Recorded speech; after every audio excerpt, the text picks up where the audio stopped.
No. It's too high. Yeah, let's reduce it a little bit, inshallah. Yeah, we started, yeah, that's fine. If this here, if I'm going to adjust, I'll come here and adjust. ठीक.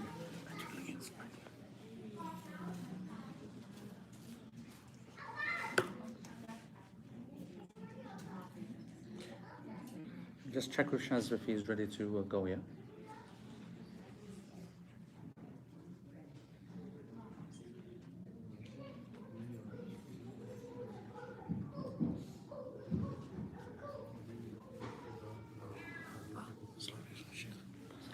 When you're going to do the demo, are you going to sit in the same position?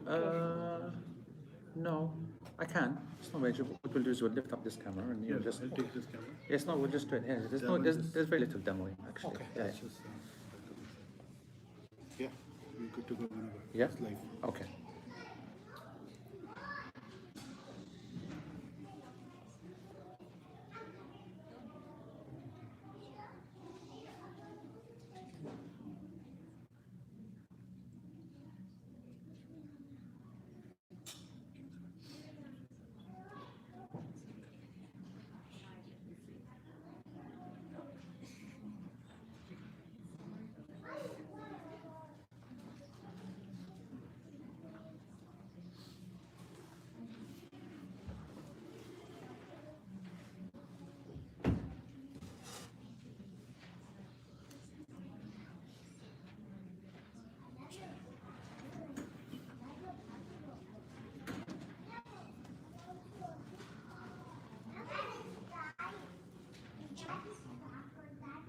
Maybe you stand.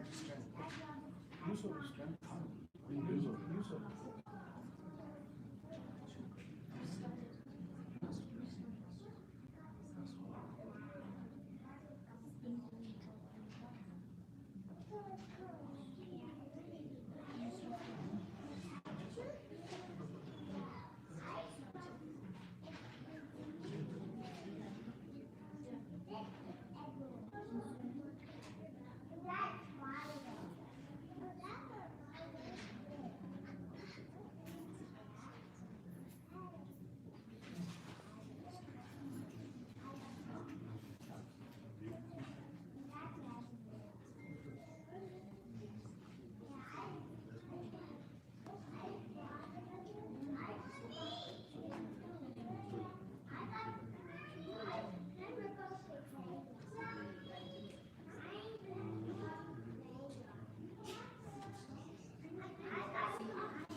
Okay, Bismillah ar-Rahman ar-Rahim, alhamdulillahi rabbil alameen, wa al-aqibatu lil-muttaqeen, wa la udwana illa ala al-zalimin, wa salawatullahi wa salamuhu ala ashraf al-anbiya'i wal-mursaleen, Sayyidina Muhammad wa ala alihi wa sahbihi ajma'in. Allahumma la sahla illa ma ja'altahu sahla wa anta taj'alul hazna idha shi'ta sahla. Allahumma a'inna ala dhikrika wa shukrika wa husna ibadatika ya Rabbil Kareem. Assalamu alaikum wa rahmatullahi wa barakatuh.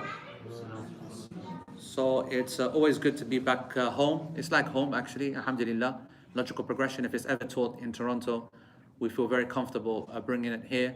We want to thank Dr. Idris and Imran and all of the sisters and everybody that, and Zaid, of course, all the team that ensure that this goes ahead with the ihsan that I like.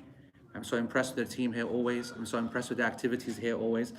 And it's the qadr of Allah subhanahu wa ta'ala that a chapter is, or we've arrived at a sentence, subhanallah, which gives us the opportunity to explain this entire sentence, which is about the prayer of the woman. And of course it was never planned like that, and suddenly it just happens that that chapter comes in an institute which of course does such a great job with teaching our sisters. So alhamdulillah, alhamdulillah.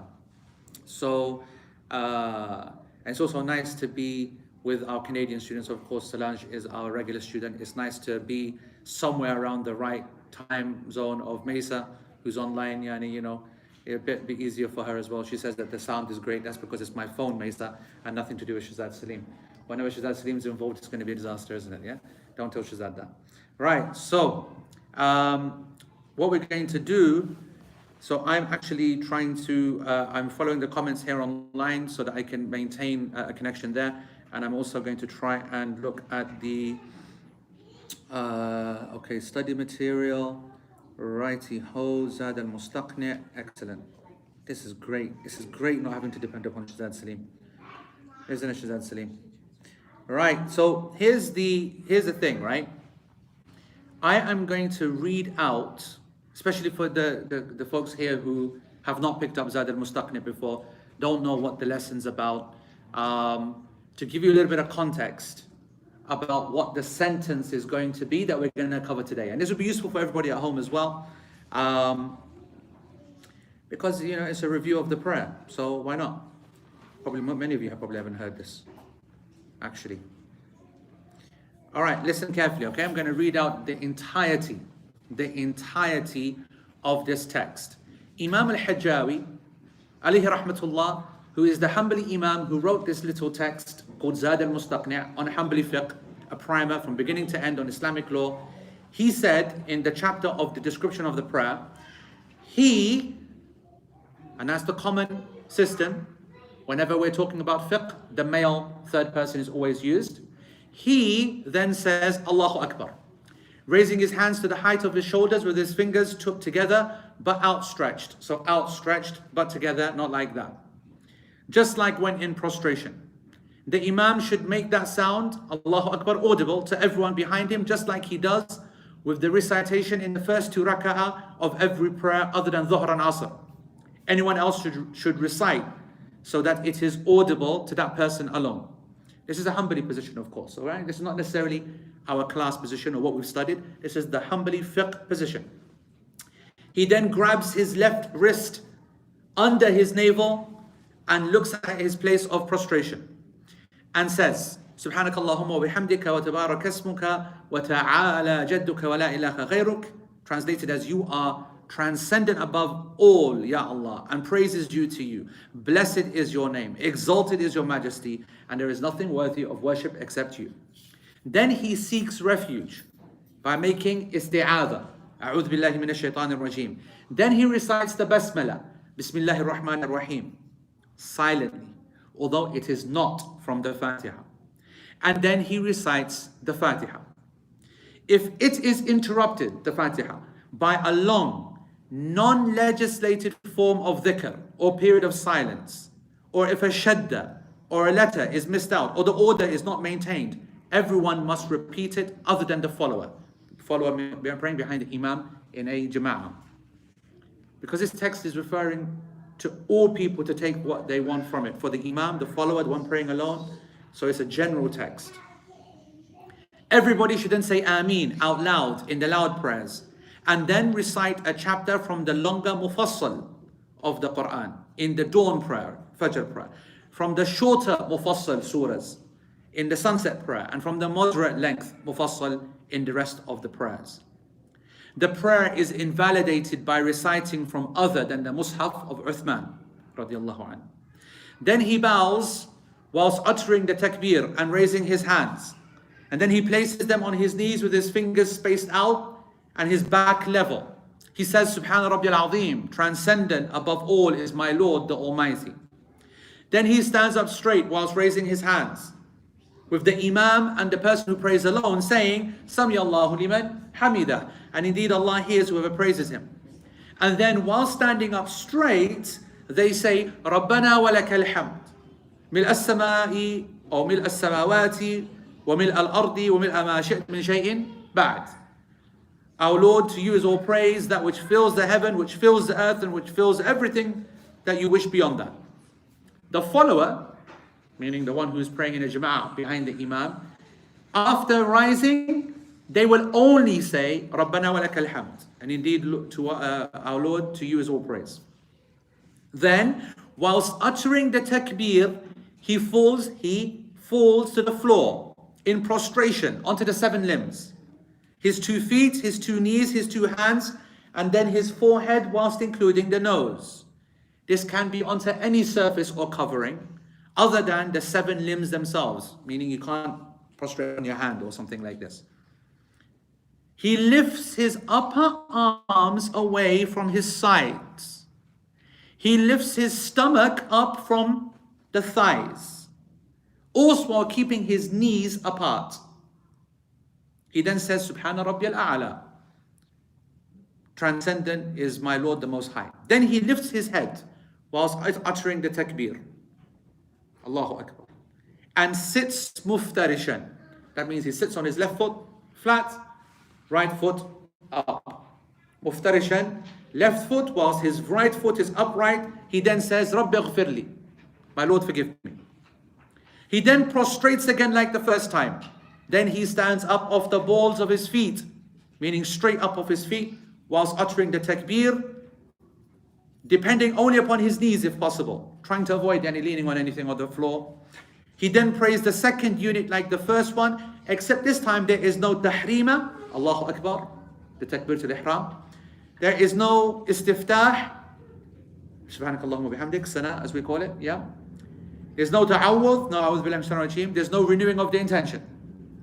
Then he sits muftarishan.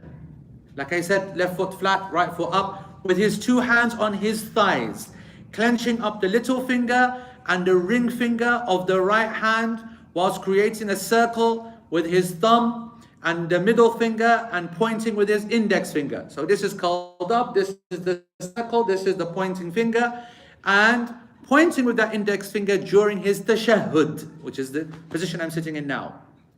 The left hand is kept flat. And he says, التحيات لله والصلوات والطيبات السلام عليك أيها النبي ورحمة الله وبركاته السلام علينا وعلى عباد الله الصالحين أشهد أن لا إله إلا الله وأشهد أن محمدا عبده ورسوله.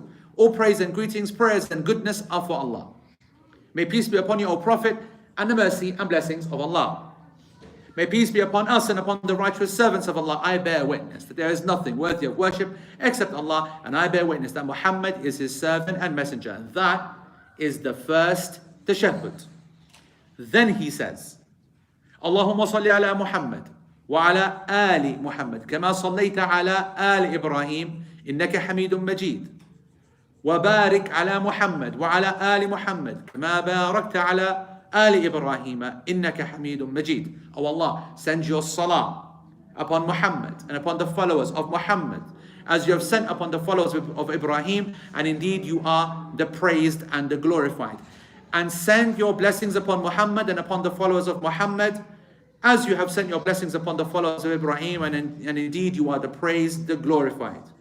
Then he seeks refuge from the punishment of hell and the punishment of the grave and the punishment of life and the punishment of death and the punishment of the false Messiah, supplicating with that which is narrated. Allahumma inni a'udhu bika min adhab al-qabri wa min adhab jahannam wa min adhab fitnat al-mahya wal-mamat wa min adhab sharr fitnat al-masih ad-dajjal.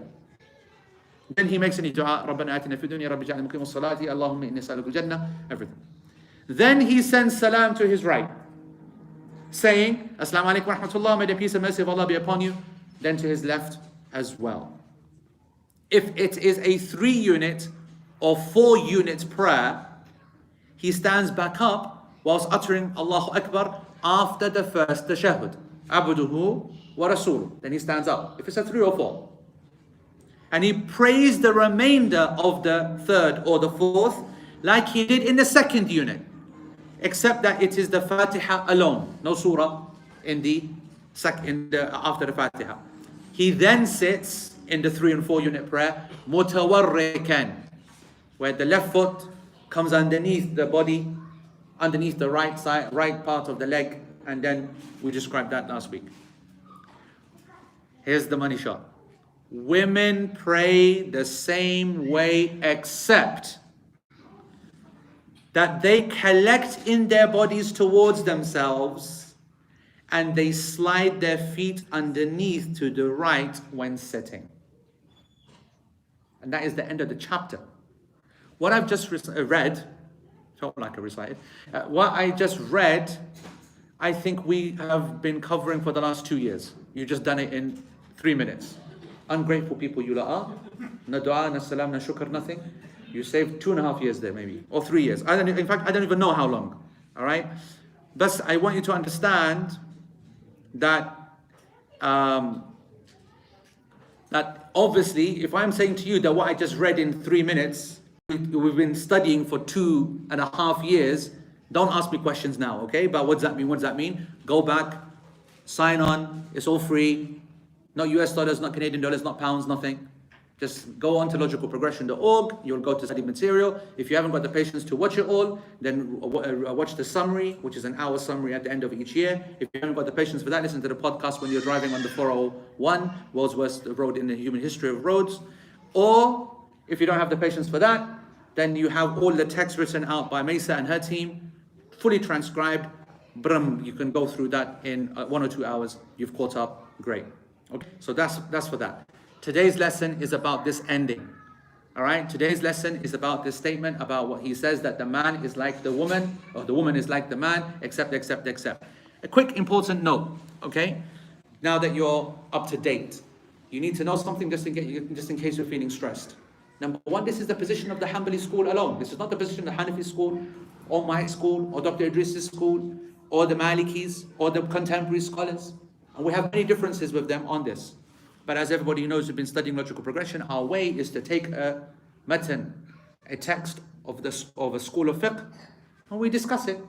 And we say, that's their opinion, this is our opinion, this is why we support their opinion, this is why we support our opinion. So now what you've heard might not necessarily be what you practice, and that's okay, number one. Number two, you might also be feeling a bit sweating, yani what's going on? Allahumma salli ala Muhammad is different, Durood Sharif was different, like the way that they said. That's because the Durood Sharif has been narrated in a number of different ways. That's because the dua in Salah has been narrated in a number of different ways, all authentically, so don't also get worried about that too. Let's jump straight into our text. وَالْمَرْأَةُ مِثْلُهُ. And the woman is exactly the same, except da-da-da-da-da-da. We're going to come to the changes in a minute. I want to discuss what is actually this whole concept of men and women being the same. Is this a principle that we accept, for example, in our Sharia? Is it something which has certain applications? Has the author got it right? Because I can tell you that we're going to differ with this author heavily in what he says. But do we differ with him on this opening statement, that the man or the woman is like the man? What's our asl? Are men and women, if I say are men and women different in Islam, what's the answer? Yes? No? Allah knows. Allah knows. You're reminding me of the LGBTQPXYZ debate. Don't leave that to Allah knows, because we need to know that. Because when we say we don't know, then they'll start making a bathroom for us, but they say both of us use it. I think that's what they do in Canada. Gender neutral bathrooms, no?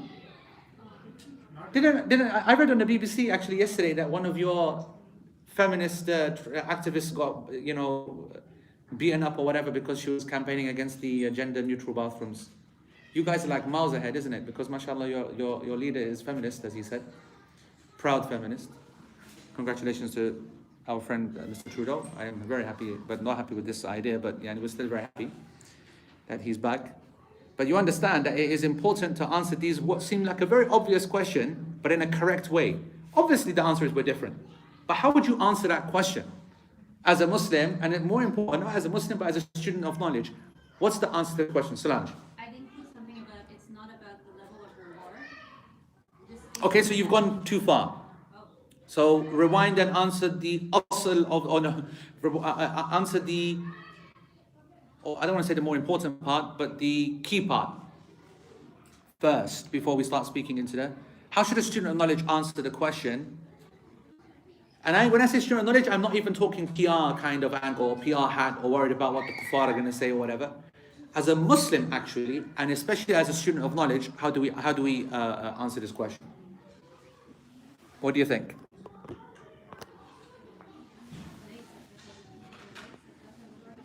Sorry? وَلَيْسَ ذَكَرُ كَالْأُنْثَى.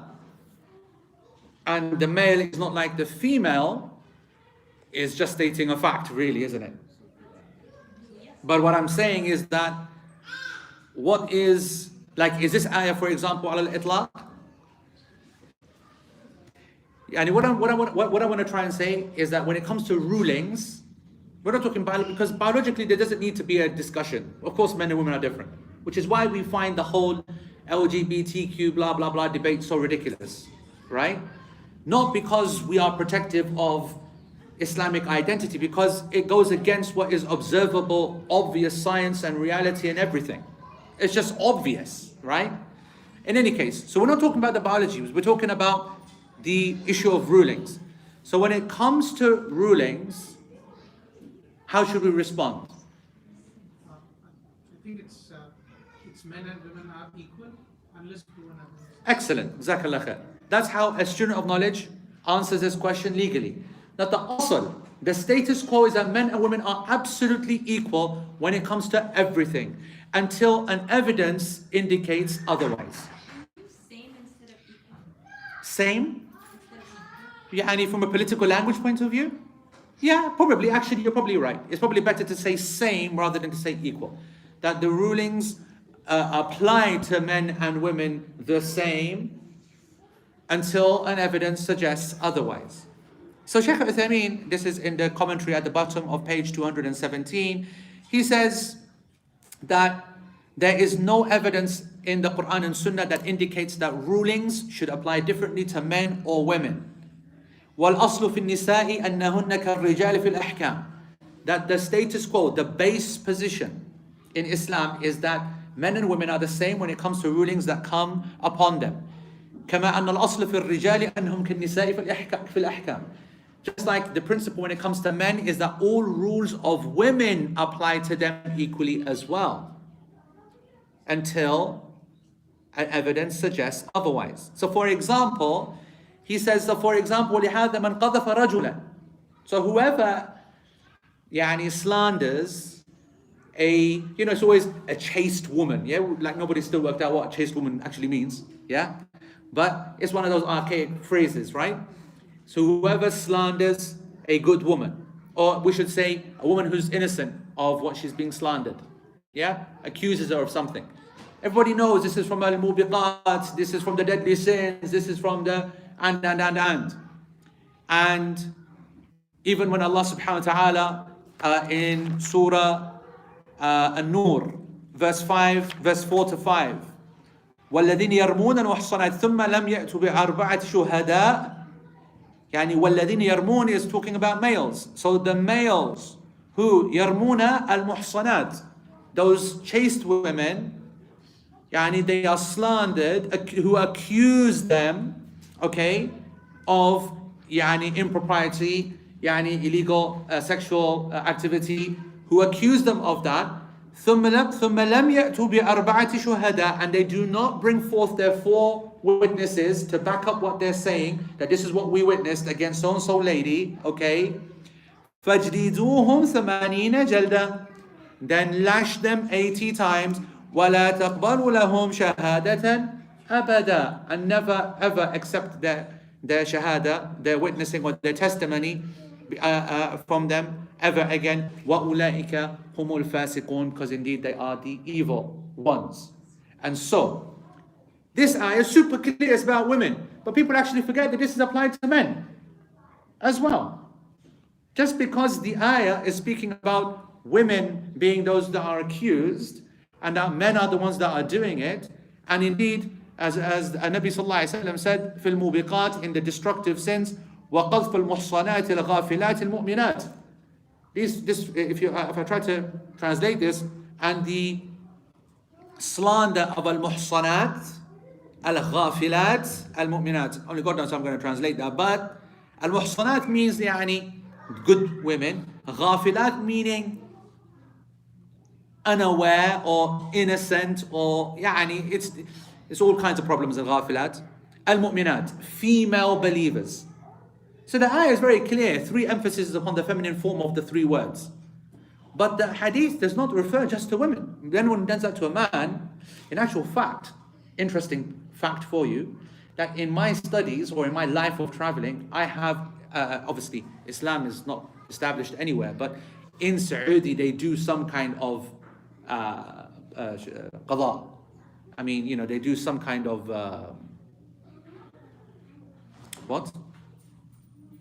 Judging. What's the qada? I forgot what qada means. You know, when you go to the judge to get a ruling or something, right?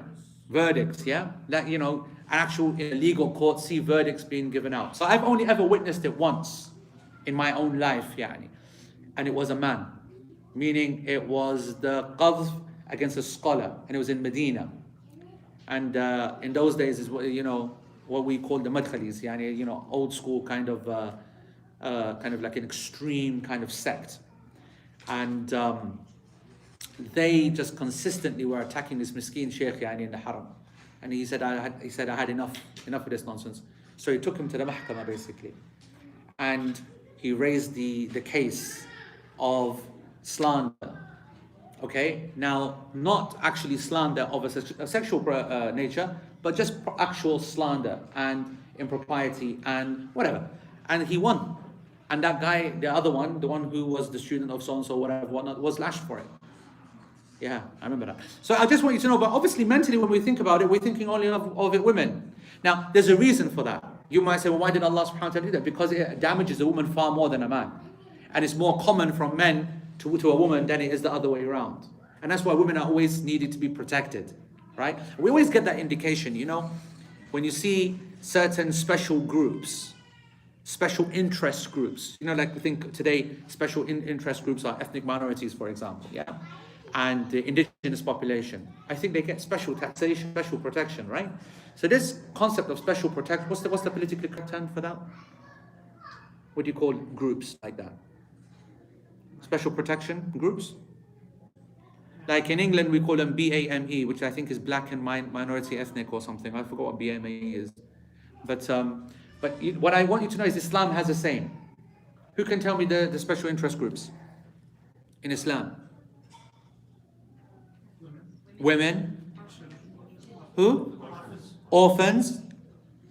Slaves. I would say that's probably about it. I mean, we can, yani, from a, you know, if we're sitting in front of non-Muslims, we can add all kinds of stuff, yani, from a general point of view. We can say, you know, the world and the weak and all this, whatever. But I mean, from an ilmi point of view, if we were to make the criteria, a group of people which the Prophet ﷺ repeatedly speaks about and repeatedly emphasizes, yani, their status and,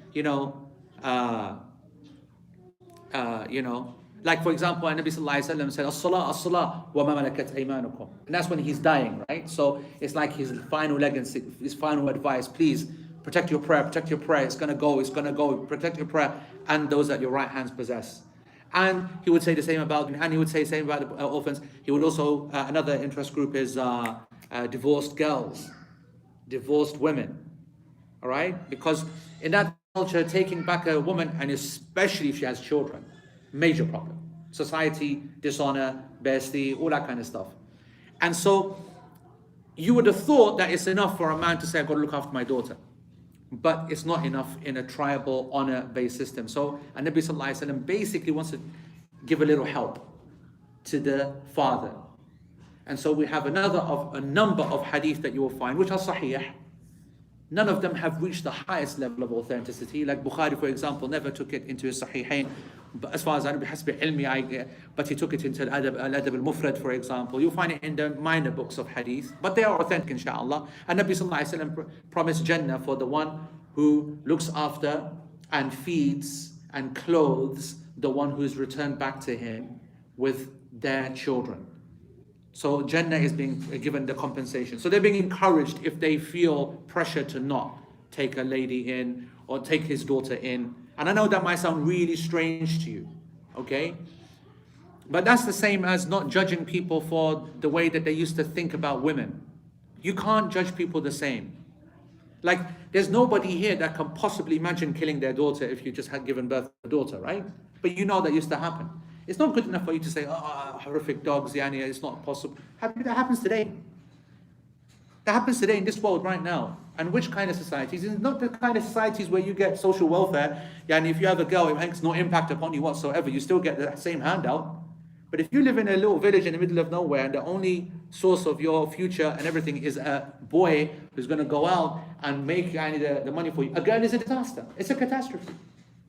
It could lead you to starve. because you can see that she's not going to be. In actual fact, we know that we're dependent upon her to take the next our family, our tribe forward, or our culture forward. So I have to give her very young, 12, 13, another family. So not only did she not make me anything, but she's gone out of my family as well. So it is a disaster. I want you to understand mindset. So just like, even though it's unacceptable, but you understand where they're coming from. And so likewise, anyway. So the point is that the wider point I want to make is that women are a special interest group, and that's why Allah subhanahu wa ta'ala has their backs, and that's why, we don't have a chapter called the men, okay, but we have a chapter called the women. We don't have we have a lot of emphasis and a lot of repetition upon the rights of women in certain ways and certain times and places, and this is not to necessarily put them down or to whatever, but recognizing that they are susceptible to be abused, are more susceptible, need to be given extra protection, etc. All right. So الشيخ says فالأصل اشتراك المكلفين من الرجال والنساء في الأحكام إلا ما قام دليل عليه. So again, we repeat the basic principle: men and women are exactly the same when it comes to rulings, unless an evidence suggests elsewise. Anything you can think of? Let me enjoy my tea. Shazad Salim, have you ever made me tea? You useless paggy. Never. Shazad Salim, 9 years, 8 years, he's sitting there recording this, that. Never he gave me a tea. Not even half a cup, let alone a full cup. Yeah. What are the differences? All Shazad Salim is, what he does is that he eats the sweets that people bring for the class. He did get pizza. He did. No, of course. Last week, mashallah, they brought pizza, and even Shazad Salim got pizza as well, just in case. He did, yeah. I had to go eat Eat a frozen pizza because it developed desire to eat pizza. You see this? The power of the class, subliminal messaging to everyone watching. Allahu Akbar. Come on, give me some evidence. Give me some examples of things that are different between men and women in terms of rulings. Inheritance, and it would be the same, except Allah subhanahu wa ta'ala said, when this, that they get half, and they get a different part, and they get a thumun, and they get a ruba. So they are clear, the text in the Quran indicates. Another example, in what? Divorce, yeah, divorce as well, specific rulings, specific time periods that are to be held, yeah. In witnessing, in certain areas that are the same. This is very good. In actual fact, why witnessing is a very good example, because when scholars are often trying to work out how to respond to this in non-Western, concept, how it's not the same. Those who maybe don't understand this principle can't even give a good answer or a complete answer. So those who understand this principle say that if you think that it's only double the witnesses of the man, this is not al itlaq. This is not in every single scenario, in every single situation, because of this principle that the asl in Sharia is that men and women are the same, except when an evidence indicates elsewise. They would think, some scholars, that the evidence which suggests otherwise is in all witnessing. There's no evidence for that. We would say that you apply different numbers in specific cases of witnessing, such as in the ayah of a dain, yeah, where it is indicating the writing of the contract. It's been a specific one, whatever we can think of reasons are, because they don't get used to it, it's not what their day-to-day job is, blah, blah, blah, and, therefore we need someone else to add as the guarantee for the first one. But that's not the case in, for example, marital issues. That's not the case in normal court system, for example. That's not the case in X, Y, and Z. Why? Because of the principle that we're talking about now, which is that they are the same in principle until evidence suggests otherwise. Okay, li'an, very good. Huda just made a point in li'an as well, which is the swearing against one another in the issue of an accusation of husband and wife. And what the Shaykh gives is some good example. He goes, al-wilaya al-amma kal-imara. So for example, leadership position of the state. We're talking about president. So in the Sharia, this is not acceptable. know that there's a lot of discussion about this in modern times. Okay, is it possible for there to be a woman leader? Hadith on this is clear. Hadith Bukhari, the Prophet ﷺ said that never will a nation be successful when it takes a woman for a leader. And you will have seen many modern interpretations of this. This was a specific response to a tribe, or this was the Prophet ﷺ indicating not lack of visibility but lack of success, whatever that means. Okay, and you know what? Whatever scholars want to interpret it, let them interpret it. The vast majority, you can say even ijma' from the early time, not so ijma' of modern times, but we don't use the modern time ijma' as a legal tool. Ijma', consensus, when it's a legal tool, like Quran, Sunnah, ijma', doesn't mean anything about today. It means the companions, it means the early Muslims, that it's not permissible for a woman to be the leader of a country. And I could sit here and I could argue that, but when you start arguing things rationally, you can always be argued against rationally. So there's no point. You should just be happy with the sunnah. Not happy with the sunnah, then you shouldn't be in a class like this. You either accept the authority of the sunnah or you don't. That's not a cop-out. That's just the case that if you don't accept the authority of the sunnah, then we have a different discussion and a different, we just sit down and discuss different things. You have bigger problems than whether a woman can lead a country or not. Yeah? So, and like I said, I'm not here to justify that. But some of the scholars, for example, say that she can't be involved in qada, in the position of judgment of hudud, for example. And there is some discussion of the scholars in that. فَهِيَ خَاصَةٌ بِالرِّجَالِ. This is something which is specific to men. Another one is, for example, leading the salah. The leading of the salah is something which is almost by consensus. Practically, it's consensus.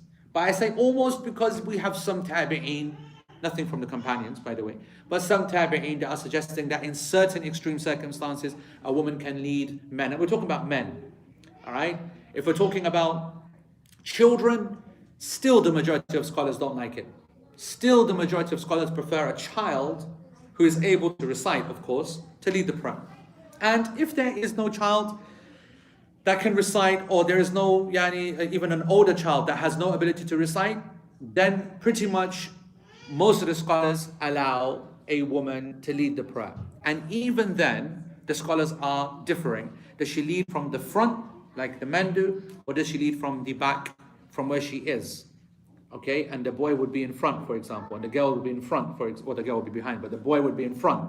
Kid, I'm talking about. So there's some discussion, but the point is that they're not the same in Hindi. Imama is called imama. It's not allowed, for example, for a woman to be a khatib. There's an absolute consensus on that. It's not allowed for a woman to be this. And all of these this needs a specific evidence. Where there is no evidence, they are the same. So for example, we said the hadith of prohibiting the woman leading the country, that's specific to leading the country. There is nothing to indicate from the Prophet ﷺ that she is not allowed to be a leader. Number one. Number two, the actions of the companions then give us greater clarity when we see the opposite. So then we understand, so this was specific to leading a country or a political entity or the state. Otherwise, she can lead she can be a mayor, for example. Why can she be? People would say mayor is the same as a leader. No, it's not. I think in Canada, they have no legislative power, or they do? They do? You don't have ceremonial mayors? In the UK, I don't want people to use the London mayor as an example, but in the UK, a mayor is like a ceremonial position. They are seen as the most respected, highest member of that town, but they don't have any responsibility or I don't mean any real kind of legal responsibility, all right? Or stress or some major political issues or whatever. So she could be a leader of an organization, an institution, a charity, a madrasa, a school, X, Y, and Z. She can be the head of all of these because that's based upon merit. But what is prohibited is like the president or, like a Benazir, whatever, or what's the Bengali one? What's her name? Fish, yeah. And yeah. I regret asking you her name. So these kind of people, this is impermissible from a Sharia point of view. Okay? Anyway, that's another discussion. And the Sheikh just gives some examples. Because, for example, she can be the Amir in a group of people as well. So, for example, when you travel somewhere, then it's possible, even in a group of men and women, for a woman to become the Amira. It's a sunnah, of course, in a traveling party for someone to run things, someone to let her make the final decision. In any gathering, actually, there should always be leadership. So it's permissible for that to happen here. All right? In this gathering, we could say, right, Solange is the one who decides when we stop, when we do this, when we do that. That's permissible. When we go out to a trip, or we go on an Umrah, or an X, or a Y, or whatever it is, you can choose. Because there's no evidence to suggest anything otherwise, therefore, the basic ruling is that it's the same. I was discussing with Sheikh Walid this morning, okay? And he actually asked me to mention something, which is I've spoken about quite a few times at the end of last year, year 7. And that is that this principle of the asl being the same unless an evidence suggests otherwise is a very important principle to know in the rest of Islam as well. For example, sunnah or nafal and fard. The asl is that they are the same. We don't think of it like that. Okay? That every ruling that we learn from the sunnah or nafal prayers is applied to the obligatory prayers, except if there is an evidence which suggests otherwise. So I'll give you a classic example of that. Sitting down in the prayer. That has been clearly established by the Prophet ﷺ in nafal prayers. Yet he never did that or never allowed it in the obligatory prayers unless someone is medically sick. So otherwise, sunnah and obligatory are exactly the same. But when he makes it clear that this is only for sunnah, then in that particular case, we restrict it only to the sunnah. Is that clear? Another example is, the action of a single person becoming an imam. So you're praying in a masjid and someone comes and taps you on the shoulder. That whole scenario, right? And they want to pray with you. You get what I'm saying? The Hanafis, they don't like this so much. Okay? The rest of the scholars kind of accept it. Why do they accept it? I'm saying that you're in the masjid praying your Asr prayer right now. Okay? By yourself, you missed the Jama'ah. First of all, Imran, Jazakumullah khair for changing Asr. What kind of... You see, you Pagis don't understand. They don't understand. That's the problem. This is a place that changed their time of their Asr Jama'ah to make space for the circle. Which other place would do that? I don't know where any other place would do that. Just in case we give you an answer, yeah? So... if you missed Asr Jama'ah because you didn't see the sign that said that it's changed from 4 to whatever, what time was it meant to be? 4:30. You sick guy. Made it half hour early. So, let's say you missed it. And then someone else also missed it and they come and they tap you on the shoulder. There's khilaf on this. Because why? They said this has never been narrated in the Fard prayer. And they're right. So why do we do it then? Someone should be able to answer that. Online at least. No? Why do we do that? Why do we allow people to tap people on the shoulder and join them in the prayer? Go on. Give me an example. I don't want an example, I want the actual evidence. It's a well-known evidence, but people don't think of it. I think Ibn Abbas used to join Prophet ﷺ in the night prayer. Correct, well done.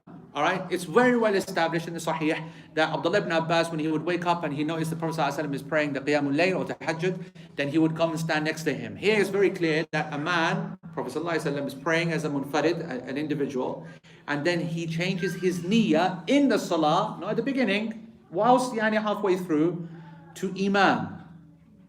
Change of niyyah, actual tangible change of niyyah. Scholars said that this is only in the Tahajjud prayer. We say, as the majority do, that anything which is established in a sunnah applies in the obligatory unless there's an evidence which suggests otherwise. It doesn't. You get what I'm saying, folks? So I want to know that this principle that we're talking about, that people or things are the same until evidence dictates elsewise, is a very important and useful one. All right? So the woman, according to this statement, this is correct. Now, of course, the Hanbalis are going to go and take a tangent, which we're going to now disagree with, because he says لكن تضم نفسها.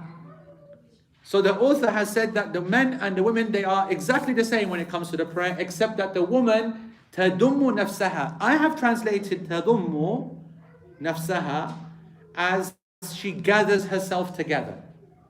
Yeah, she gathers herself together, and I call this close. She closes herself down. Yeah, and then the Shaykh then continues. He then says, وَتَسْدُلُ رِجْلَيْهَا فِي جَانِبِ يَمِينِهَا. And she spreads her her feet to her right hand side. Okay, which I will demonstrate in a second. All right. So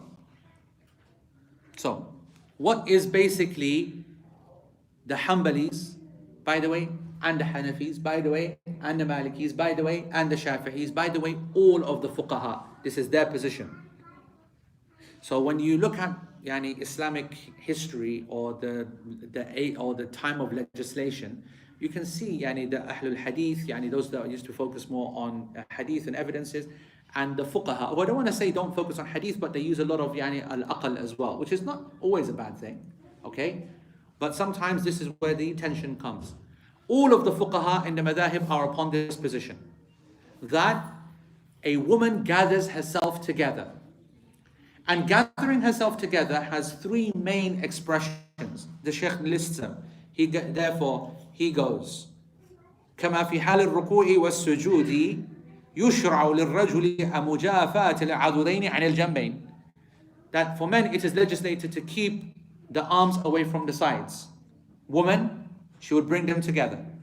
And as for the men, the thighs have to be kept away from the ankles, or the legs are like open, and for women it is closed.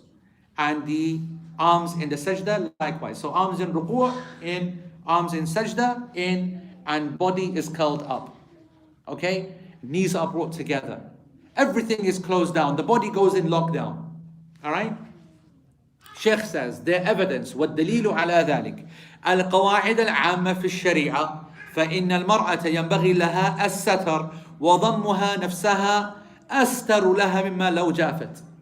Sheikh Uthaymeen says that the evidence that the Hanabila use is a basic principle in the Sharia, that a woman has to be more careful about her body and she has to consider satr more than a man does, and that when a woman closes her body down because of her physiology, which is obvious, yeah, then it becomes more astar, more aura, more kind of satr, more, Now, obviously us, we don't have many Arabs here. Any Arab women here? No, all Paks. Any Arabs here? No, all Paks. Well, what I'd like to know, Widad is online actually, and Mesa. What I'd like to know, Widad, Mesa, any of you Arab students, I want to ask you from your own cultural backgrounds, from your women, elderly women. Do they practice what I'm describing as much as the Paks do? Because the Paks, there is a consensus on this. You will not find any woman praying except that she prays like that. And I want to say to you that other than what the Fuqaha have said, which is right here now, we have a cultural thing as well. Femininity and masculinity is a representation of ethnic values as well, and cultural values as well. Look, woman in the Arabs, they had many names to describe women. Terms of tenderness, for example, nice phrases, and sometimes legal phrases. But they never went as far as calling their women awra. Whereas us Paks, we literally call them aurat. For us, our dominant perception of the women is that they are all like awra. Because what is the word awra, and what does it mean? It means those parts that cannot be seen, right? So we just don't want women to be seen anywhere, that's it. So we've written them off completely as awrat. They are completely awra. I want you to know, this is not a Shari phrase. This is a cultural kind of, Now, I don't want to say that, by the way, I don't want to say that the Paks have brought this from nowhere, that this does not exist in Islamic culture, and there is such a thing as Islamic culture, because the Arabs, their version of this would be harim. So when you are involved in normal culture, okay, you will see, Arab culture I mean, that they refer to their women as harim, sacred, harim from haram, which is, sacred, which is prohibited, so they have the same value. I don't want to just say it's the Paks, but there's no doubt that when you see us culturally, we are more conservative than the Arabs are. In general, I mean. In general. Socially more conservative. And that comes through. It does come through in fiqh. in practice, and so on. And I just want you to be aware of that. So that's where this idea comes from, that it is more covering. Sheikh Uthaymeen asked the question. He says, هكذا قيل في التعليل مسألة! Exclamation mark. He goes, this is what they said in this issue. Can you believe that? And he goes that our response to this is going to be from a number of angles. Number one, before I go into those responses, just to quickly take some points from online. Abdul Muhid, I think we're going to be going for another maybe 20 minutes, something like that. And yeah, some of the sisters are saying that it is less known in their culture, the Arab culture, than it is in the Pakistani kind of Desi type of culture amongst the women as well. So, but anyway, we'll come back to these points afterwards. So Sheikh Uthaymeen says, yes, go ahead. I just wanted to go back from over just a little bit in the beginning. So if that's the case, there's some questions here as well that are going to go back to the beginning. So we'll take that at the end, inshallah. All right. So Sheikh Uthaymeen says, we're going to respond to these people who say that they need to change the way that they pray because of modesty. We're going to respond in the following way. Number one, this reasoning cannot possibly stand in the face of the evidence. The Prophet ﷺ said to all men and women, "Sallu kama ra'aytumuni usalli." Pray like you see me pray. He did not say, and the women pray something different. He did not indicate that. He did not state that. He did not action that. He did not give a demonstration of that. The female companions not been narrated for that. So the evidence is not only not there for them to do it, but it's against actually what they're saying. That's the first response, and it's enough actually of a response. It's a general command that they all pray the same and they copy the Prophet ﷺ. Number two, this concept is immediately refuted by the fact that the woman prays alone much of the time. If she's praying alone, who is she trying to cover from? This doesn't make any sense. Now, Sheikh Uthaymeen then goes further and he makes a statement, which I will say, of course, because he's the Sheikh, even though I don't agree with him. He says, وَالْغَالِبُ وَالْمَشْرُوعُ لِلْمَرْأَةِ أَن تُصَلِّي وَحْدَهَا فِي بَيْتِهَا بِدُونِ حَضْرَةِ الرِّجَالِ. It is the majority of the time, I wish that he'd stopped there, but he then said, and it is legislated that for the woman that she should pray by herself, that she prays by herself alone in her home without the presence of men. And so therefore, why would there be a need for her to do all this covering and kada? So his point is correct. You guys know my personal position. I do not believe that it is legislated for a woman to pray at home. All the hadith which are very famous, you know that number of the scholars consider them to be authentic, that the best prayer of the women is fi qa'r buyutihinna, fi jawf buyutihinna. I think all of them are weak, according to my study. But this is a major point of discussion among scholars. Many fuqaha, the majority actually of the fuqaha, they consider this hadith, or they acted upon these hadith. The kibar muhaddithin do not consider these hadith to be authentic. Later scholars of hadith, they do consider these hadith to be authentic. And that's why in our times especially, a number of scholars, they prefer that a woman prays inside the home. Now, let me say something. Despite me saying that I don't think it's legislated, I definitely agree that the majority of the time she will pray at home. I definitely believe it's better for her to pray at home. I definitely believe that she's more rewarded if she prays at home, if she does it with the intention of getting the reward of staying at home. Either for A, because she might see herself as a fitna, or B, because the Prophet ﷺ criticized those women who do not take extra caution of themselves when they're going outside, whether it comes to kashf or uncovering or satar or perfuming and. So there are a number of general evidences which clearly apportion, or ascertain certain roles for men and women. And there's no doubt that men are the people of the outside and women are the people of the inside in general. Yeah? So a woman who says, I take one for the team, or I'll look after the kids, she gets a reward of doing that. Which I believe is different from saying it is legislated for her to pray at home. You get my point? But anyway, the point stands. Number two is that she's going to pray on her own, and if she prays on her own, then are you trying to say that she only does all this behavior when it's in public? And if that's the case, what's your evidence for that you're swapping and... You get what I'm trying to say? So it's a theoretical argument only. And then he argues a third point, which is interesting. I don't know if I agree with this either. He goes that alayhi rahmatullah, he goes that when it comes to the raising of the hands, they are told to do that. Women are told to raise their hands. Obviously, Hanafis aren't, yes? But the Shafi'is and Hanabila, they are. Females. They are recommended to raise their hands. And Sheikh Uthaymeen says, he goes, you're talking about a woman who's meant to be closing her this, that, whatever, whatnot. You tell her to raise her hands, and that's far more revealing from a body kind of point of view than, telling her to, if you are consistent in your argument, ayyuhal fuqaha, then you should tell them, keep yourself closed and don't be raising your hands. But you're telling her, raise your hands. And so he goes, this doesn't make sense. My argument to that, or my response if I was on the other side, I'm not, but if I was on the other side, I would say what the Hanafis say. The Hanafis, when they raise their hands, they raise their hands like this. Or they do it like this. It's not like a raising of the hands anyway. So the Hanafis will say, okay, then we'll change the raising of our hands. And they did actually. They did. The women raised their hands differently. Right? A lot of men actually, when they are not Hanafi or they change and they look at the women, they say, subhanAllah, these lot raise their hands properly. Because Hanafi men, they do this behavior, right? Okay? Which obviously has some basis. I want to make it clear. But you never see women do this. You'll see women do this behavior. They're like, yes, these women got it spot on. That's an inside joke, never mind. All right. So, yeah, go on. Does it have to do with our sleeves? The objection about raising whatever.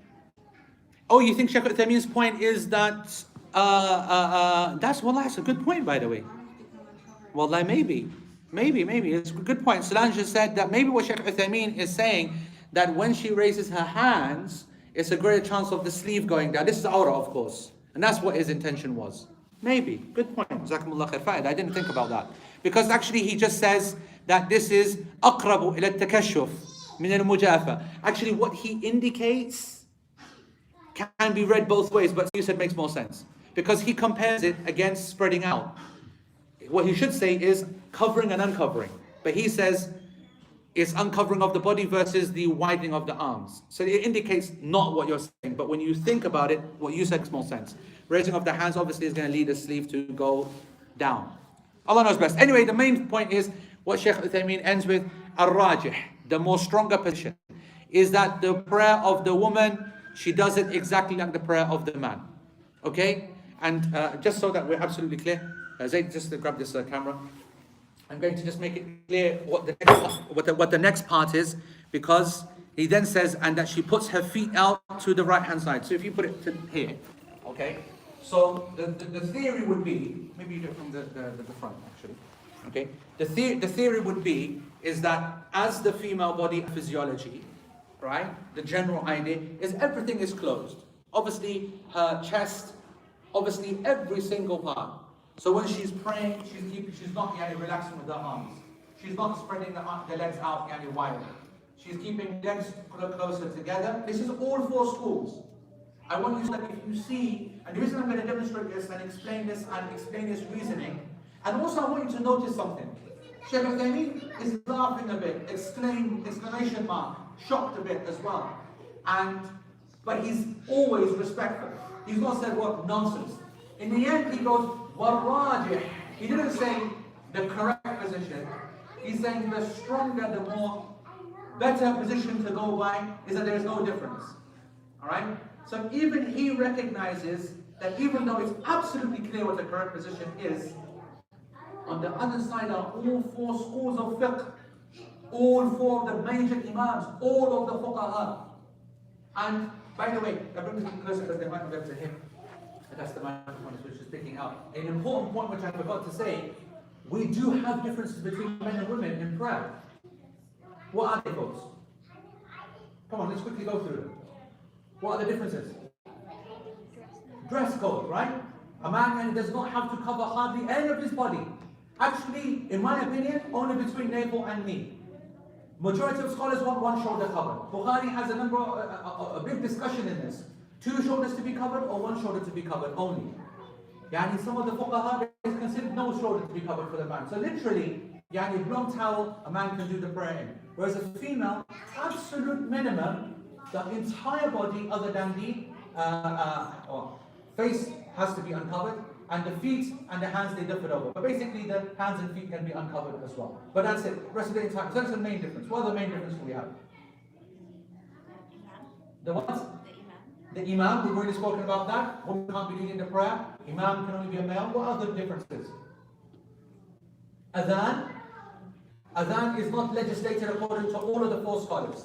Four Imams. No Adhan for the woman at all. Iqama. Iqama, only the Malikis and the Shafi'is, they consider it to be recommended. The Hanafis, they said it is disliked. The Hanbalis said it's not even required for a female. Actually, there's a big discussion of whether there is I don't want to blow your mind at the moment, but they don't even consider the concept of some scholars, fuqaha, they say there's no evidence of a female congregational prayer aslan. Like, there's a male congregational prayer, but there's no evidence clear for a female one. And by the way, that argument is not as baseless as you may think. Because the argument for the female congregational prayer comes through some okay type of athar from the female companions. Alright? So the iqamah, for example, I believe it is legislated, my own position. It is something which is allowed for the females, and something which can be done. And for example, all fuqaha say it can't be done loud, because of fitna. Right? And you'll see this concept of fitna, the speaking of a woman in a quiet scenario, especially in a way which is dhikr, especially in a way where it's beautified, should not be done in front of males. Why is that the case?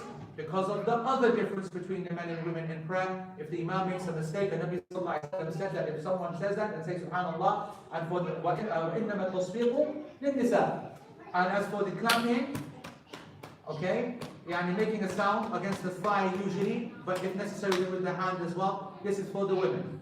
So the women make this sound. If they hear a mistake in qira'ah, they've got to correct it, depending upon whether the meaning has changed. It's not obligatory, but that's a different chapter. And that is different to the males.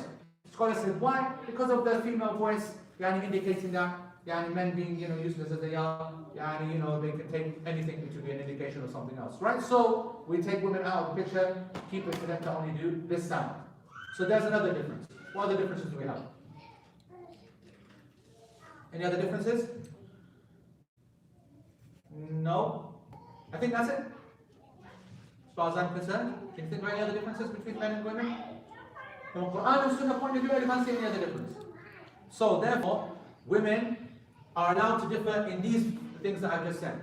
As for what do, they will only make the takbir in this way. They will not let their arms go to the side. Whether they want to do it from there, or whether they want to do it like this, whether they want to do it like this, they will not allow their arms to become loose, which is what is required. Because as the sunnah is, the Prophet ﷺ did not keep his arms to his side and do this. We have all of the ahadith which indicate that the hands were in line with the shoulders, the hands were in line with the ears, never that the elbows were at the side. So when women do this, there's no basis for that.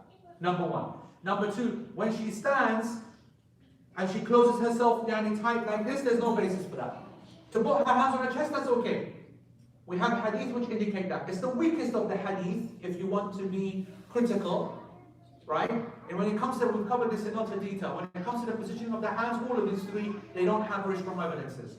The hadith which are weakest of all are for below the navel, but they are still acceptable. And those which are above the navel, still acceptable. And that which is upon the chest, the narration of Ibn Khuzaymah, it's okay. They're not Bukhari Muslim hadith. Their asanid are not shining examples of authenticity, but they're all good. They're all good. And that's why it's a sunnah to put their hands here, not an obligation. Alhamdulillah. So when it comes to takbir, the lady will also, if she does raise her hands, if she doesn't raise her hands, she's just going to go straight for ruku'. But if she does, she's going to do this kind of thing. Again, close and protect. Right? That's what the fuqaha say. We say no, it's going to be like men. Like that. No arms closed, arms out, no problem. In ruku', the man's going to go down like this. Legs are apart, arms are apart, and my back is straight. My back is straight. Yeah? The female, what's she going to do? Legs together, things together, the back will not be straight. My arms are now trying to cover my chest.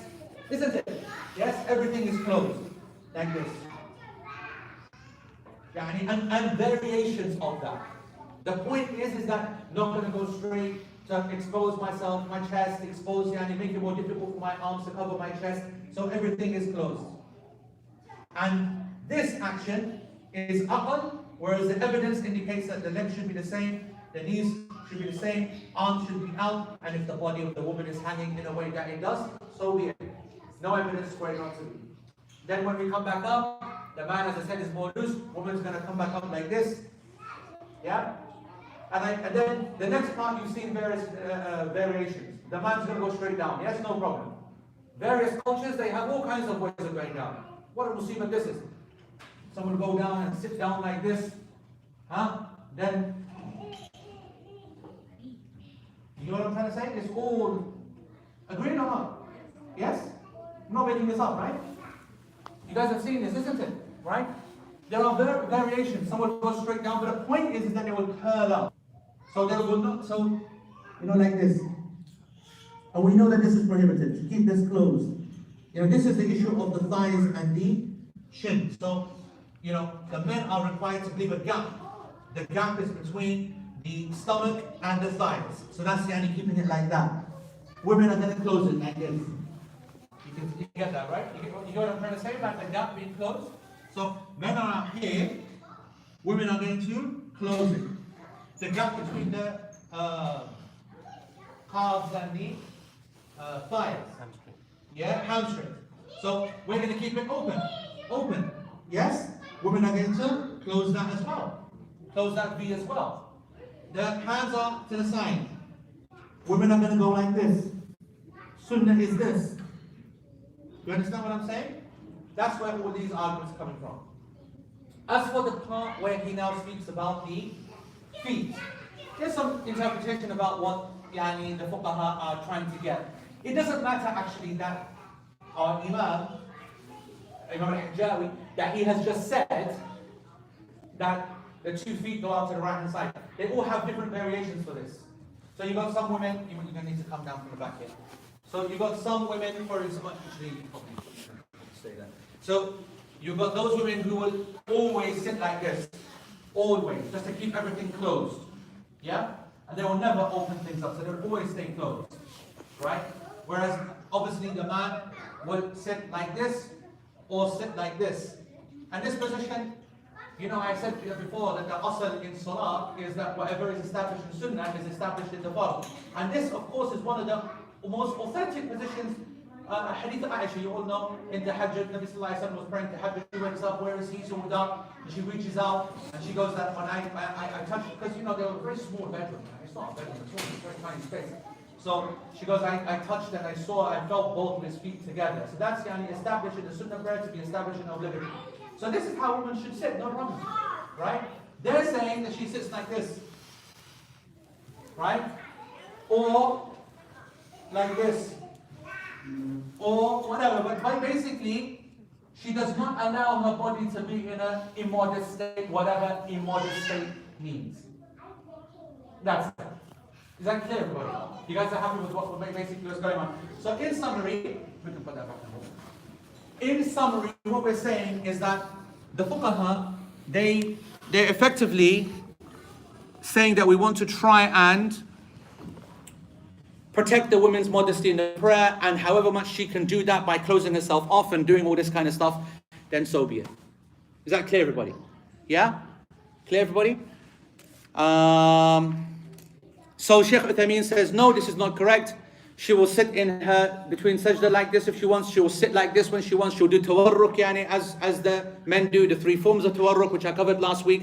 Everything that is done in the sunnah would apply to the man as well. وعلى هذا تكون المرأة مساوية للرجل في كيفية الصلاة. And with that being said, now it is clear that men and women are the same with respect to their prayer. And I will close it there. In actual fact, what Sheikh then says is that he basically finishes off the chapter. This is actually a sub-chapter.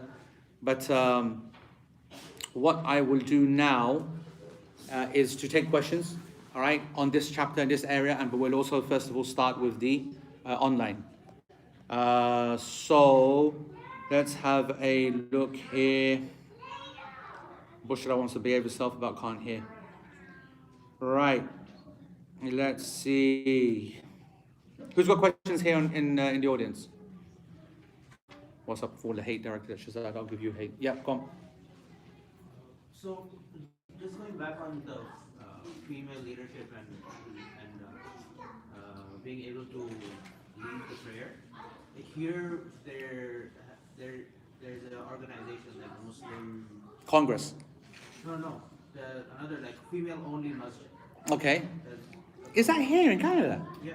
The famous one? I thought that was in America. No, it's not famous, I don't think. But it's closed, so men aren't allowed. And they lead prayer, but they have Jummah khutbah. So the khutbah is led by him.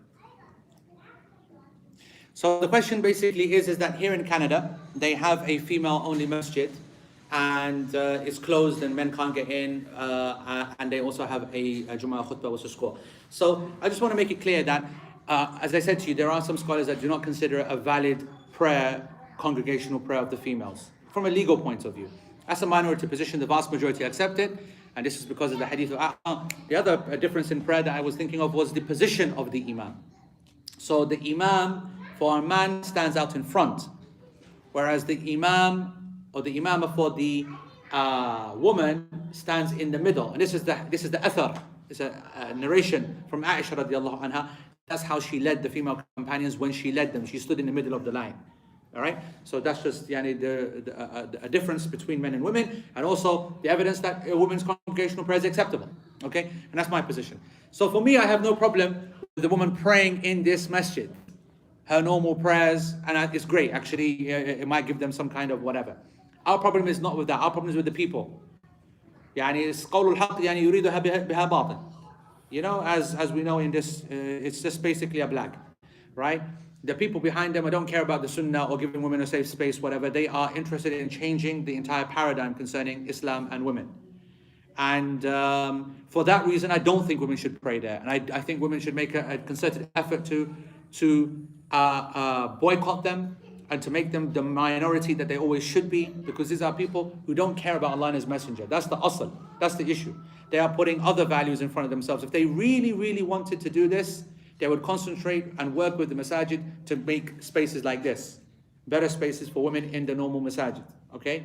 And the proof, of course, is the Jummah khutbah, which is complete nonsense, completely unacceptable. Haram act for those who organize it, haram for those who attend it, invalid for their prayer. If they pray that, they are going to be held accountable by Allah for not praying dhuhr.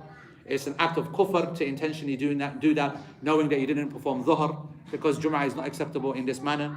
So it's actually a very serious issue. A lot of scholars, they miss the point here. They think it's just a haram act or bid'ah. That's the least of their problems. They didn't pray dhuhr. It's not a valid prayer to pray Jum'ah in this manner. So if you do that intentionally, you're missing a prayer intentionally. It's actually a very serious issue that can be built upon it. We don't say they were kuffar, but they're on that trajectory. So that's my point on that. All right. What's the Okay, Mesa, excellent, answering that, blah, blah, blah. Shiani just answering, that's good, great. One child policy, here we go, blah, blah, blah. Looks like they did not have any Diet Coke. What are you hating for, Shazad? Ice and lemon, you hater. Right. Any other questions from you guys there? No? This is going to be one of those quick ones? Alhamdulillah. Right. Mayors are typically much more powerful than the UK, across Europe and the Americas. I don't know. Is that true? They have more municipal powers. And give me an example of a municipal power. Roadworks, signage, Eid parking, that sort of thing. Eid parking. I would willingly give that to a woman to sort out. Because we've seen what the bloody men did with parking. During the Eid parking. Okay. Female Muslim, you mean? Oh, right. TK, I'm supporting the concept. I don't know what's going on. Right. That's correct. Huda has answered Sumaira. That's very good. And لن يفلح, يعني they will not be successful. قوم. And Sumaira is asking what are the details. That's actually beyond the remit of this class because it's a huge discussion. There is a very valid discussion about the hadith in Bukhari about And it actually goes deeper. And Sumaira, I would signpost you to my lesson that I did in Al-Adab al-Mufrad, I think season 1, that just so that you understand how much this hadith is under attack by the feminists and liberal modernists of our time, that they tried to reinterpret the hadith, right? So they said that people does not mean a political state, it meant a tribe, it meant this, it meant that. So they tried all of that, and they saw that there was no basis for that. From neither from the language, neither from the scholars. There's a consensus on its meaning. So what did they do next? They went after its narrator, Abdullah ibn Amr al-As. Okay? And that's why if you see that there are certain, like the Shia, who are they always after? Abu Huraira. It's very important for them. Abu Huraira is a very important person to take down. You know, like just the concept, yani, if you're going to, yani, from a point of view, if you want to take a movement down, you take down key people. It's always the leader, right? Tell me you've seen that Jimmy Kimmel video comparing Barack Obama and Donald Trump in the capturing of the killing of Bin Laden. Oh my goodness gracious! If that, I have not seen anything funnier this year, by the way. All right, just type in. I don't even know what you type in, but it's just comparison of Barack and Donald Trump killing of Bin Laden and Abu Bakr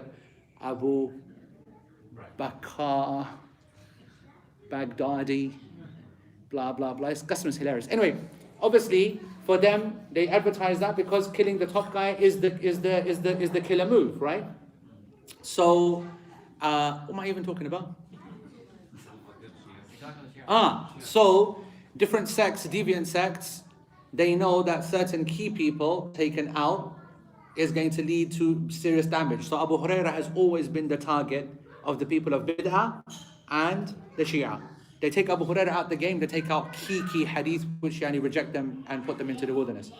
Likewise, Abdullah ibn Amr al-As, radiallahu anh, very of a major companion, but the women, or not women, I mean feminists, for them, this is a disaster because he is the narrator of this hadith.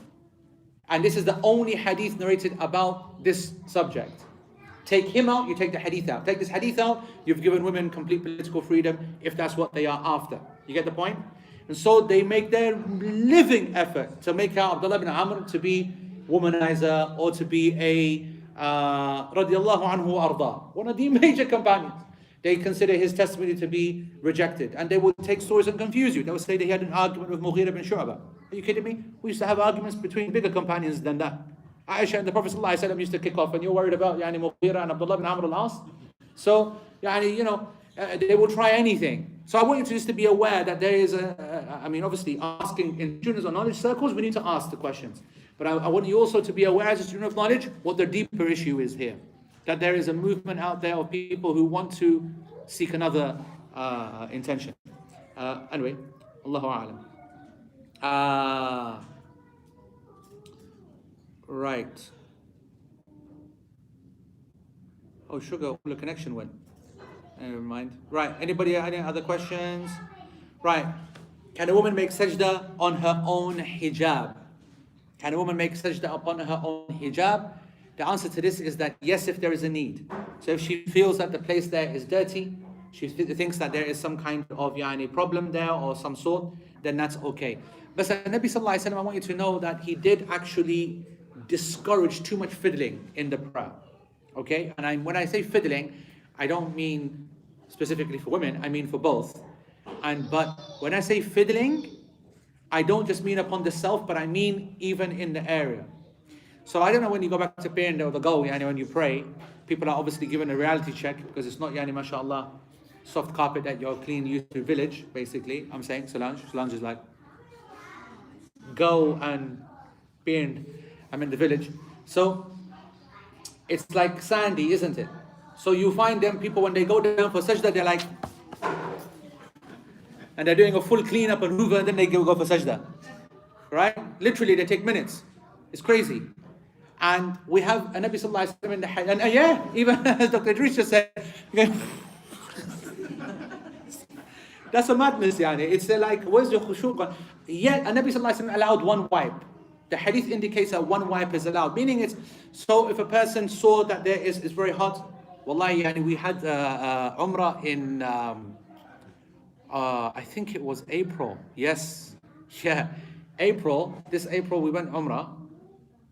And Medina airport, everything's changed. right? The the process for getting into the country is a lot quicker than ever before, right? And the group that was going, I'm always in contact with my group before we go. So I said, listen, this plane lands at 11 o'clock on Friday morning, Medina Airport.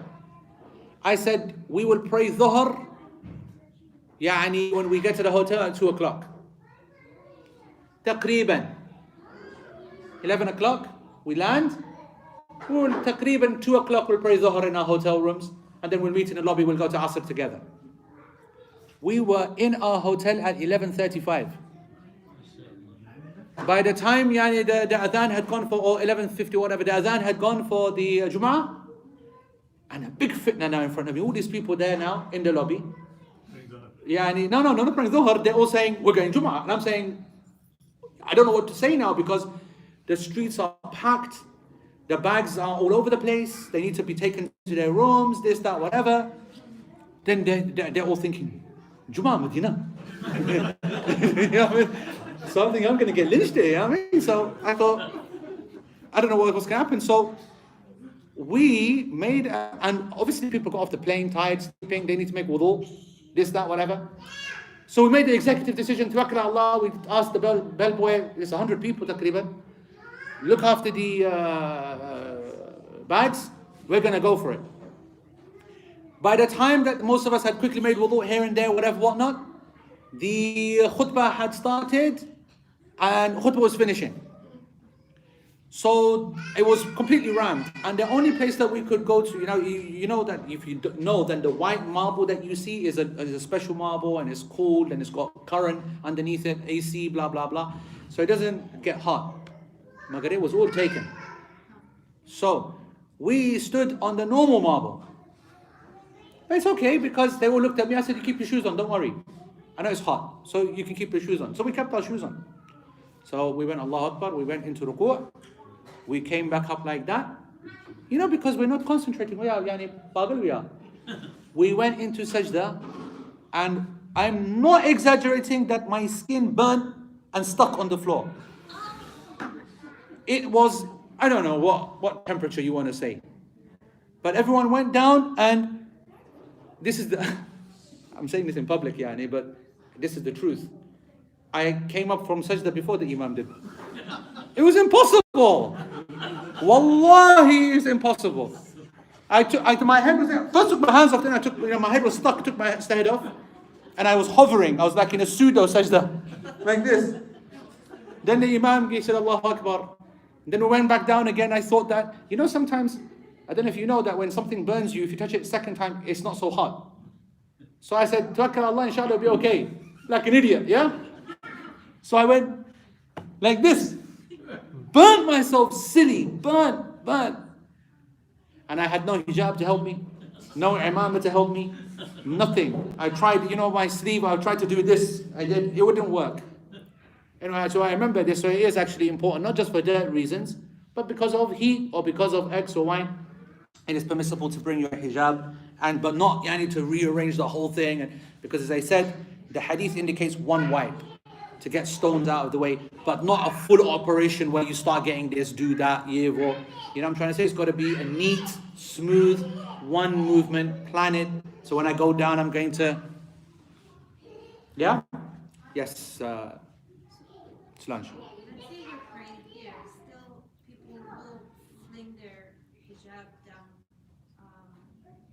because for not wanting to put the face on the carpet where people have walked. But since we talked about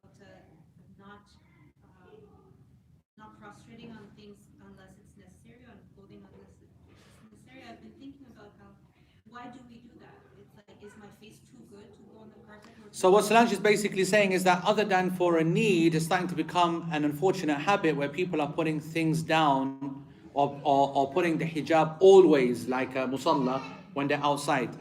And is that a good reason? I want to say to you that there's a wider point here, which is what you're tapping into. It's not just the fact that am I so special, is my head so whatever, that the prohibition of a number of things is down to the mentality that it can cause when a person is too careful. So for example, we know the Prophet ﷺ prohibited the rolling up of the sleeves in the prayer. This is impermissible, especially like this thobe here that I'm wearing. And the reason is because whatever happens, this is going to touch the floor. All right, when I go for sajda. Yeah? And if the floor is dirty, my head I can clean, but this is going to get dirt. I'm going to have to wash it quicker than I wanted to because the rest of it's clean. It will get dirty there. Agreed? Yeah? People used to do this with their hair. So just before the salah, their hair would be loose, and then they would then tie it up. I'm talking about male, obviously. They would tie it up so that it doesn't then make sajda. Likewise, they would tie up their trousers and roll it up so that it's loose kind of material, doesn't, whatever. All of this is prohibited. The only time it's allowed to have your sleeves rolled up is when? When? What does that mean? Wudu. What does that mean? You're not making wudu, you're praying. Ah? Sorry? If it is No. your usual state. No. When is it allowed to pray with the sleeves up? I've said it's not allowed to roll the sleeves up. You just heard me say that, yes? Now I'm asking you, when is it allowed to pray with the sleeves up? When it's what? No. although I like that. I mean business you. Times of war. Baji's up for it, Lala. So, the answer is when you've already rolled your sleeves up. So if you rolled up your sleeves for wudu, that's why I wanted you to continue the discussion. If you made your wudu because of that and didn't then roll your sleeves back down, and you keeping them up there, you notice that in salah they're like this, isn't it? In salah. This is wrong. Unless you rolled them up to prevent them getting dirty. Yeah? But if you had rolled them up because you didn't want to get them wet, and it's because you're doing salah and you carry on praying like this is fine. I mean, I get it why because they seen the prohibition of the rolled up sleeves. They didn't realize why the prohibition was there. And Nabi Sallallahu Alaihi Wasallam said everything must prostrate. The hair should prostrate, the clothes must prostrate, everything needs to prostrate, tying it up and preventing. And so therefore, yes, too much OCD, too much focus on clothes, this is not good. There's a if it's dirty, it's allowed for you to put something down, yeah? However, doing it all the time, like you're saying, sisters are always, whenever they are outside, putting it down. No, come on, man, that's wrong, Yara. What's wrong with it? Lovely carpet, I love this. Why are you putting your hand down for this carpet for? Don't want to put my face on the floor. Are you kidding me, bro? What's wrong with this carpet? It's fine. But why though? Why? But I'm trying to understand why. Why this carpet? Shouldn't we be wanting to? 100%. 100%. But I mean, what's the mentality? At home they won't pray on the carpet, they have to have it. That's madness, man. Even dirty. Like you can do tayammum with mud, but they're praying on the ground. Yeah, it's what's worse. It's what's worse. Well done, Mesa, by the way. Mesa got the answer absolutely spot on. Okay, any other questions? Istikhara, should the dua of istikhara be prayed after the taslim or before? In my opinion, it should be done after. Do the followers behind an imam have to say takbiratul intiqal and the salam? The answer is yes. If you are praying in a jama'ah, you have to do that. We are redesigning our masjid. Should we take down the wall between the men and women prayer hall? The difference between the men and the women in the masjid, or different entrances for each gender is better, but one hall, in my opinion, yes. I believe that that should happen. But I also believe that many women, here's the irony, people think that, or men think that this is what women want. Mansplaining the issue. Actually, many women prefer that privacy. Women want to see the imam as well. So I don't think that decision should be made just by men. I think that the sunnah did not insist on a barrier, and even though that of course is the position of many of the fuqaha, but there's no evidence for it, okay, from a Quran and Sunnah point of view. In actual fact, the evidence is against it. And Nabi Sallallahu Alaihi Wasallam said that the worst of the rows of the women are the first, because they're so close to the men. So in actual fact, there should be a difference, should be a distance, right? Not a barrier, there should be a distance.